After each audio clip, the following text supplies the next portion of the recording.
Hey, welcome to the Go-To Physio Sports Massage series. In today's lesson, we're going to have a look at low back mobilization techniques. Now, as always, please respect the 80-20 rule. We're going to spend 20% of our time desensitizing the tissues. We want to spend 80% of our time giving a graded exposure, low tolerance through our rehab and movement techniques to get long-lasting changes. If you find your patients are leaving feeling great, but they're coming back again and the symptoms have returned, then we probably haven't found the true cause. For that, head over to www.thegotofysio.com. I've got loads of resources there to help you become that go-to therapist.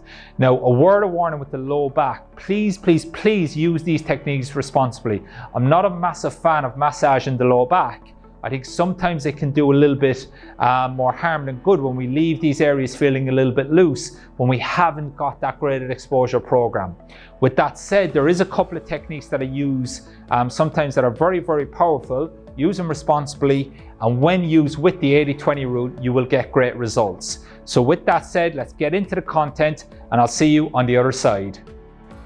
Okay, so for the lower back, I'm not a massive fan of treating the lower back with massage just for the sake of it. So again, we need to understand that if the person has pain here, okay, that, you know, why does the person have excessive forces maybe going through these tissues that's ultimately contributed to this maybe noxious stimulus, which is then being interpreted by the higher centers into this conscious pain experience. So saying that, I may choose to do some kind of soft tissue work, especially around the intercostals here and the paraspinals.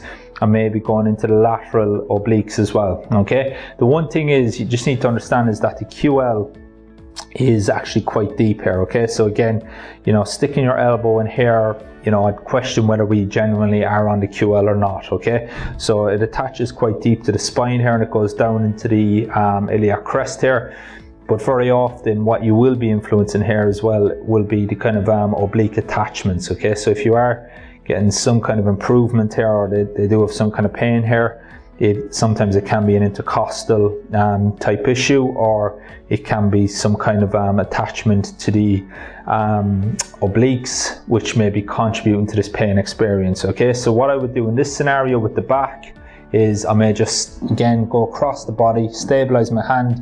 I'm in a strong, powerful position, and I just sink into the tissue, and then I would just follow around here. Okay, so again, sink and just follow through. And again, I'm probably more so on the oblique tissues, and obviously there's some adipose tissue and skin here, etc. as well. Okay, so you can get into the kind of the lateral border of the lower back if you want. Again, try avoid just digging your elbow in for the sake of it. You know, I was guilty of that when I first started out. Again, you just get some nice depth here.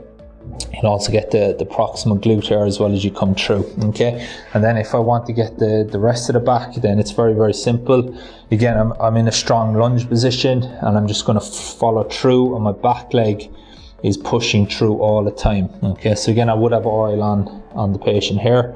I'm just sinking through and just coming through here. Okay, and then you can do it on the same side if that feels more comfortable. And again, just working those paraspinals and just coming through it, and it's pretty effortless for me. So I would like to stay away from the spine when I do treat this. Okay, so I don't mind treating the iliocostalis, etc., to bring about some kind of protective tone around here, but I try not to dig into the actual lower back as well, because I said a lot of people, they can be quite sensitive here, and the last thing I want to do is leave them feeling loosey-goosey without earning the right to actually have that freedom. Okay, so again, you have to ask myself, why is this tissue in protective tone?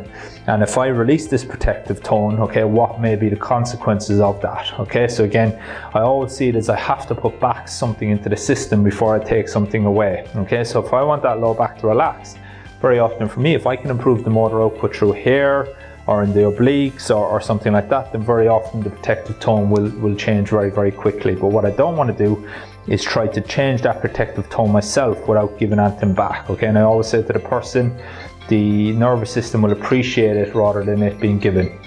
Okay, and as always, I want to ask myself, okay, why is that lower back tissues carrying so much protective tone at the moment? Okay, so again, it may be worthwhile improving the motor output through here through the obliques, etc., which will help then maybe release or relax that protective tone a little bit more, rather than trying to do it with just my hands-on technique. Okay, and I always say to the patient, the brain will always appreciate it more when it earns it rather than it being given. Okay, so if it's given something for free, I don't think we appreciate it as much as if we've had to earn it. So if the person can get that low back to relax by getting other tissues to do their job, then that to me is maybe a better use for time. But certainly for this one, again, just going through here, you know, you can get quite a lot of work done, you know, to these tissues here with those kind of techniques. Okay, so again, just make sure you're talking and communicating to the person throughout. Make sure that they're breathing well, they're not stiff and tense, the low traps.